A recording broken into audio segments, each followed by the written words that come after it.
everyone, welcome back to my channel Mathematics Infinity Course. In case you are new, hi, I am Pratidya and I make lot of math videos. So in this lecture we are going to discuss a new example of definite integration. So that example is the value of this integration 0 to pi by 2 cos x minus sin x upon 1 plus sin x into cos x dx is question mark. Then we have again 4 options. So option 1 is minus 1, option 2 is 1, option 3 is 0 and option 4 is none.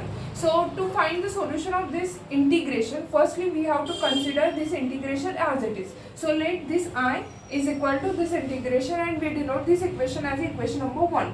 Now with the help of property number 6, that property says when we take integration from 0 to a f of x dx, then this can also be written as integration from 0 to a. Here lower limit and upper limit remains as it is, that is remains same. This f of x can also be written as that f of a minus x into dx.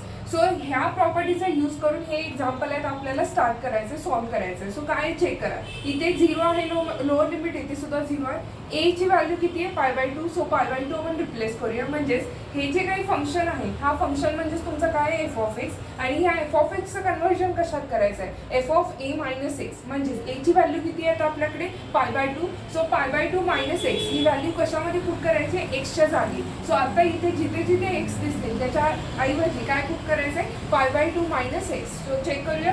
So from equation 1 we have this I is equal to lower limit as a 0, upper limit as a pi by 2 cos as it is x च्या जागी काय put करायचं pi by 2 minus x minus sin pi by 2 minus x divide by this 1 plus as it is sin x च्या जागी काय असणार आहे sin pi by 2 minus x into cos x च्या जागी cos pi by 2 minus x into dx. This is possible with the help of this property number 6. So with the help of these formulas, we are going to solve so many examples related with this type of trigonometric function. So for that purpose, firstly we have to consider this xy axis. On this xy axis, this is our first quadrant, this is our second quadrant, this is our third quadrant and last one is fourth quadrant. So सगळ्यांना माहिती आहे ह्याचे rule काय on S T C. याचा अर्थ काय, इथे on म्हणजे जेवढे सगळे ट्रिग्नोमेट्रिक फंक्शन घ्याल ते पहिल्या क्वाड्रंटमध्ये सगळे काय असणार आहे पॉझिटिव्ह. सेकंड क्वाड्रंटमध्ये एसचा अर्थ काय असतो साइन आणि त्याचे इन्व्हर्स कोसेक, एवढेच ह्या सेकंड क्वाड्रंटमध्ये पॉझिटिव्ह असतील.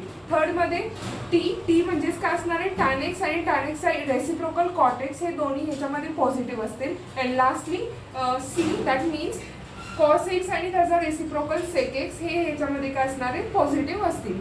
अदरवाईज सेकंड क्वाड्रंटमध्ये साइन आणि कोसेक्स जर हे सोडून बाकीचे ट्रिग्नोमेट्रिक फंक्शन कन्सिडर केले तर सगळे काय असणार आहे निगेटिव्ह. इथे टॅन एक्स कॉट एक्स सोडून बाकीचे सगळे trigonometric function in third quadrant must be negative. आणि in fourth quadrant cos x आणि सेक एक्स हे सोडून बाकीचे सगळे ट्रिग्नोमेट्रिक फंक्शन काय असतील निगेटिव्ह. सो आता आपण फॉर्म्युले क्रिएट करू. एकूण 12 फॉर्म्युले आहेत, चेक करा. सो आता सगळे फॉर्म्युले पाय बाय 2 साठी काहीतरी आहेत.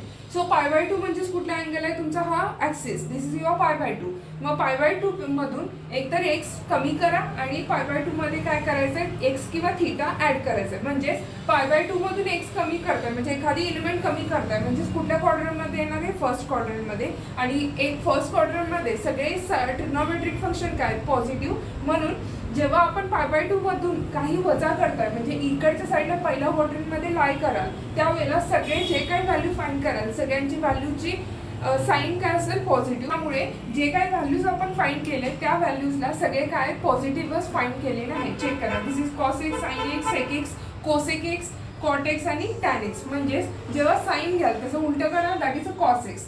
कॉस मधून पाय बाय 2 वजा एक्स केला तर आन्सर किती आहे sine x.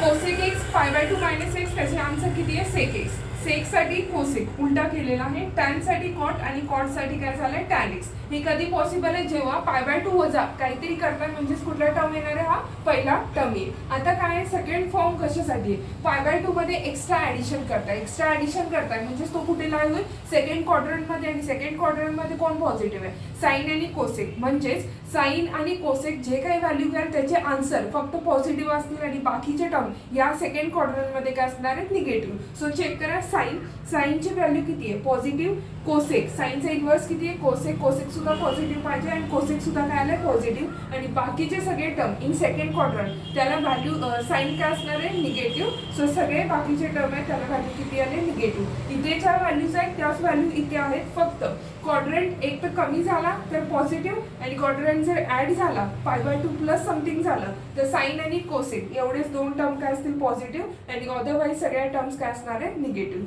So with the help of this formulas we are going to solve so many examples related to this formulas.